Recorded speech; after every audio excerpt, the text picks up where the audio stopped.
ஒரு மன்னர் அரண்மனையில் உட்கார்ந்து இருக்கிற போது வெத்தலை பாக்கு போடுற பழக்கம் இருந்திருக்கு. அந்த காலத்தில் வெத்தலை பாக்கு போடுறோம்னா இந்த நீங்களும் போட்டுக்கிட்டு இருக்கீங்கல்ல, வெத்தலை பாக்கு போடுறதுக்கு அந்த காலத்தில் பாக்கு வெட்டுறதுக்கு ஒரு பாக்கு வெட்டின்னு ஒரு இயந்திரம் இருந்துச்சா இல்லையா? வீட்டில் நம்ம வீட்டில் தான் இருந்துச்சு, எங்கள் அப்பத்தாலாம் வச்சுருந்தா. அந்த பாக்கு வெட்டி எடுத்து பாக்க வெட்டுற போது விரல் வெட்டிப்பட்டு போச்சு. மன்னருக்கு விரல் துண்டாடி போச்சு. விரல் துண்டாடினோடனே வலிக்காதா, எவ்வளோ வேதனையாக இருக்கும், ரத்தம் கொட்டுது, துடிச்சு போனார். அரண்மனையில் இருக்கிற எல்லாரும் வந்து விசாரிக்கிறா, நல்லா விசாரிக்க. அன்னைக்குன்னு பார்த்து மந்திரி முத நாள் விடுமுறை எடுத்துக்கிட்டு வீட்டுக்கு போயிட்டார். மந்திரிக்கு தெரியாது. இப்போ மந்திரிக்கும் தகவல் போயிடுச்சு, மன்னருக்கு விரல் துண்டாடிடுச்சு, பாக்கு வெட்டி அப்படின்னு தகவல் தெரியுது. ஆனாலும் மந்திரி வரல. ஒரு நாள் கழிச்சு மறுநாள் வந்தார் மந்திரி. மந்திரி வந்தோடனே மன்னரை போய் பார்த்து, மன்னா உங்களுக்கு விரல் போயிடுச்சாமே, நல்லா இருக்கீங்களா, சரியாயிருச்சான்னு கேட்கணும்ல. கேட்கல. அவர் பாட்டில் அவர் வேலையை பார்த்துக்கிட்டு இப்படி தெரிஞ்சாரு. இப்போ ஆள் விட்டு கூப்பிட்டு மன்னர் இந்த மந்திரியை வர சொல்லு, என்ன கண்டு காணாமல் திடுறான், எனக்கு விரலே போச்சு, ஒரு வார்த்தையோட கேட்காம திடுறானே அப்படின்னு கூப்பிட்டு கேட்க சொன்னால், ஏயா மந்திரி எனக்கு விரல் போன விஷயம் உங்களுக்கு தெரியுமா தெரியாதா? தெரியும். ஏயா ஒரு நலம் கூட விசாரிக்காம ஏன் போச்சு எப்படி போச்சுன்னு கூட கேட்காம திரிய என்னன்னு? எல்லாம் நன்மைக்கு மன்னான்னு. வேண்டா, எனக்கு விரல் துண்டா போனது உனக்கு நல்லதா தெரியுதா? எல்லாம் நன்மைக்கா உனக்கு தெரியுது? காவலரே மந்திரியை கொடுத்து 6 மாதம் சிறையில் அடைங்கன்ட்டார். மந்திரிக்கு 6 மாதம் சிறை தண்டனை. சிறை தண்டனை சொன்னோடனே அப்பவும் சும்மா போகலை. மன்னா அதுவும் நன்மைக்கேன்ட்டு போனார். விரல் போனது நன்மைக்குன்னாரு, மந்திரி சிறையில் அடைக்கப்பட்டது அதுவும் நன்மைக்குன்னு போய் சிறையில் அடைப்பட்டாச்சு. இப்போ 2 நாள் கழிச்சு மன்னர் வேட்டைக்கு போகலான்னு மந்திரி தான் சிறையில் அடைச்சாச்சே. படை பரிவாரத்தோட காட்டுக்குள்ளே போகிறாரு.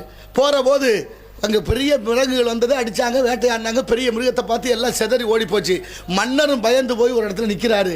அந்த நேரம் பார்த்து இந்த காட்டுவாசிகள்னு சொல்கிறவங்க வந்து மொத்தமாக வந்து மன்னரை தூக்கிட்டு போயிட்டாங்க. மன்னரை தூக்கிட்டு போனால் அங்கே ஒரு தேவதை, வன தேவதை, அதுக்கு திருவிழா, நரபலி கொடுக்குற வழக்கம்.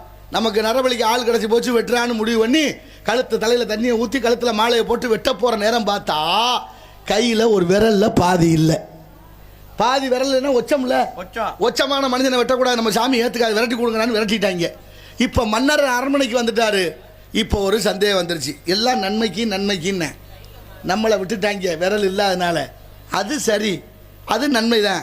ஆனால் மந்திரி சிறைச்சாலைக்கு போகிற போது நன்மைக்குன்னு சொல்லிட்டு போனானே. முதல்ல சிறையில் இருந்த மந்திரியை வர சொன்னார். மந்திரி வந்தோடனே கேட்குறாரு, ஏயா நீ எனக்கு விரல் போனது நன்மைக்குன்னு சொன்னேன், அது நன்மை தான். நான் உன்னைய விட்டுட்டு காட்டுக்கு போனேன், என்னை பிடிச்சிட்டு போனவங்க ஒச்சமாக இருக்கிறதுனால என்னை தப்பிக்க விட்டாங்க, அதனால அது நன்மை எனக்கு. இப்போ நீ சிறைச்சாலைக்கு போனியா, அதுவும் நன்மைக்குன்னு சொன்னியே, எதுக்குன்னு கேட்டார். என்ன பண்ணா இது கூட தெரியாது உங்களுக்கு, நான் உங்கள் கூடவே இருந்தேன்னா நானும் உங்கள் கூட வந்திருப்பேன். உங்களை பிடிச்சிட்டு போனவங்க எல்லாரும் மாதிரி நான் விட்டுட்டு போயிருக்க மாட்டேன், உங்கள் கூடவே இருந்திருப்பேன்.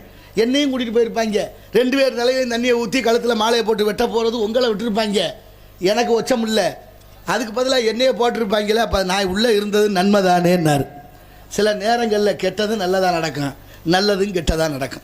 அப்போ நம்ம எடுத்துக்கிறத பொறுத்து, நம்ம கொடுக்குற விஷயத்தை பொறுத்து இந்த பிரபஞ்சம் ஒன்று கொடுத்தா 4 திருப்பி கொடுக்கும். அதான் ஒரு வினைக்கு எதிர்வினை உண்டு. அதனால் எதை இழைக்கிறோமோ அதுவே நமக்கு திரும்ப வரும் என்பதை உணர்ந்து கொண்டு இந்த மனித சமூகம் பண்பட்டவர்களாக வாழ வேண்டும் என்ற நல்ல எண்ணத்தோடு இந்த இடத்தினுடைய சிறப்பை பார்க்கின்ற பொழுது எல்லாம் பழனிக்கு பாத யாத்திரைக்கு தயாராகி கொண்டிருக்கிறார்கள். பாத யாத்திரை பாதி யாத்திரையில் முடிஞ்சு போயிடுது. சில நேரத்தில் முழுமையாக போய் திரும்பி நடந்து வந்ததுன்னா சரியாக இருக்கும்.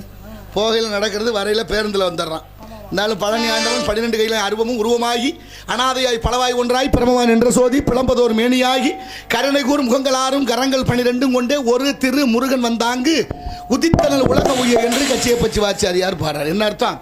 கரங்கள் 12 கொண்டு 2 கையால் கொடுத்தா 10 12 கரங்களாலே இறைவன் நமக்கு அள்ளி வழங்கி கொண்டிருக்கிறான். வள்ளல் பெருந்தகை முருகப்பெருமான். அந்த முருகனுக்கான நிகழ்வு வேள்விமலை சாரல். இங்கே முருகன் குடிகொண்டிருக்கின்றார். இங்கே குறிஞ்சி நிலத்தில் வாழக்கூடிய மக்கள் குறிப்பெருங்கி நன்மையோடு வாழ்ந்து கொண்டிருக்கிறார்கள். கவையாகி கொம்பாகி காட்டகத்தை நிற்கும் அவையெல்லாம் நல்மரங்கள் சபை நடுவே நீட்டோலை வாசியா நின்றான் குறிப்பறிய மாட்டாதவனை மரம் என்று விவேக சிந்தாமணி கூறுகிறது.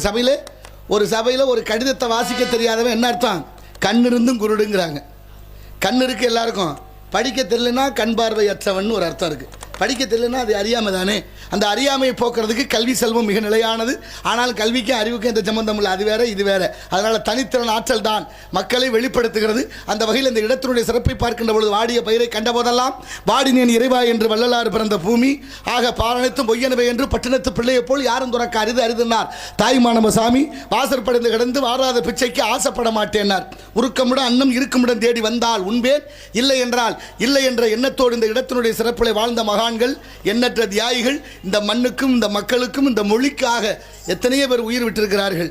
ஆனால் அவர்களெல்லாம் மறந்துவிட்டு கிடைச்ச சுதந்திரத்தை துச்சமான மதித்து என்ன செஞ்சு கொண்டிருக்கிறான்? ஜனநாயகமாக இருக்கு என்பதை நினைக்க வேண்டிய தருணத்தில் இருக்கிறான்.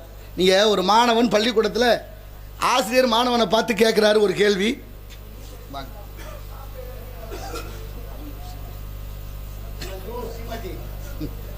ஆனந்தூர் சீமாட்டி வளையல் கடையினுடைய உரிமையாளர் ரூபாய் 201 வழங்கியிருக்கிறார். அன்னார் அவர்களுக்கு நன்றி, உளமார்ந்த வணக்கம். சீமாட்டி என்று சீமாட்டியாக இருக்க கடவுள் வாழ்க வாழ்க வாழ்க. அப்படி வாத்தியார் கேட்குறாரு, கடவுள் ஒருத்தர் இருக்கிறாரா உங்களுக்கு உண்டு? ஆமாம் இருக்கிறாரு, அவர் தான் உலகத்தை படைச்சார் அப்படின்னு மாணவன் சொல்கிறேன். மாணவன் சொன்னோன்னே திரும்ப கேட்குறாரு, கடவுள் தான் இந்த உலகத்தை படைச்சாருன்னா சாத்தானை படைச்சது யாருன்னு கேட்குறாரு. மாணவனுக்கு பதில் சொல்ல தயக்கம், கொஞ்சம் தயங்குறாரு. திரும்ப மாணவன் கொஞ்சம் நேரம் கழித்து ஆசிரியர் கேட்குறாரு, ஐயா நான் ஒரு கேள்வி கேட்கலாமா, அனுமதி உண்டா? ஆசிரியரை அனுமதிக்கிறாரு. குளிர்நிலை என்பது பற்றி உங்களுக்கு என்னன்னு கேட்குறாரு. மாணவன் கேட்குறான், குளிர்நிலை உண்டா? ஆமாம் இருக்குது, குளிர் இருக்குல்ல அப்படின்னு சொல்கிறாரு. குளிர் இப்போ எல்லாருக்கும் குளிர் இல்லை, குளிர்நிலை இருக்குன்னு சொல்கிறாரு ஆசிரியர். மாணவன் சொன்னா இல்லை, தப்பு, குளிர்நிலை இல்லை, வெப்பம் குறைவுதான் குளிர்நிலை உண்டாகுது.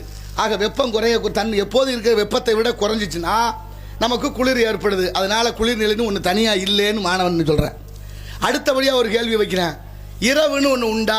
ஆமாம் இருக்குல்ல, இரவு பகல் இருக்குது, இரவு இருக்குல்ல, இரவுன்னு ஒன்று இல்லை, பகல் வெளிச்சம் எங்கே குறையுதோ அங்கே இருள் வந்துடும்னார். அப்படின்னு சொல்கிற மாணவன் யார் தெரியுமா? ஆல்பர்ட் ஐன்ஸ்டீன் என்று சொல்லக்கூடிய விஞ்ஞானி. அவன் தான் இந்த உலக பேட்டு மாமேதையாக வளர்ந்தான். எந்த சிந்தனையும் ஒரு தெளிவை ஏற்படுத்த வேண்டும். புவியீர்ப்பு விசையை கண்டுபிடிச்சவர் யார் தெரியுமா?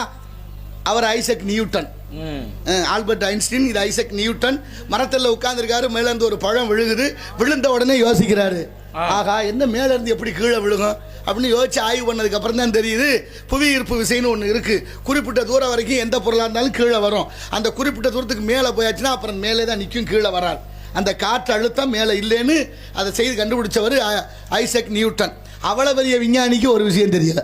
என்னது? ஆமாம், எவ்வளோ பெரிய ஆளாக இருந்தாலும் ஏதாவது ஒரு குற்றம் ஒரு குறை இருக்கும்ல. அதுபோல் என்ன பண்ணுறாரு, அவர் ஒரு ஆய்வு கூடம் வச்சிருக்கிறார். ஆய்வு கூடத்துக்கு எப்போதும் ஆய்வு பண்ணிக்கிட்டு இருக்க, சுற்றி சுவர் இல்லாமல் இருக்குது. ஒரு நாள் என்ன பண்ணுது, ஒரு பூனை அந்த வழியாக வருது.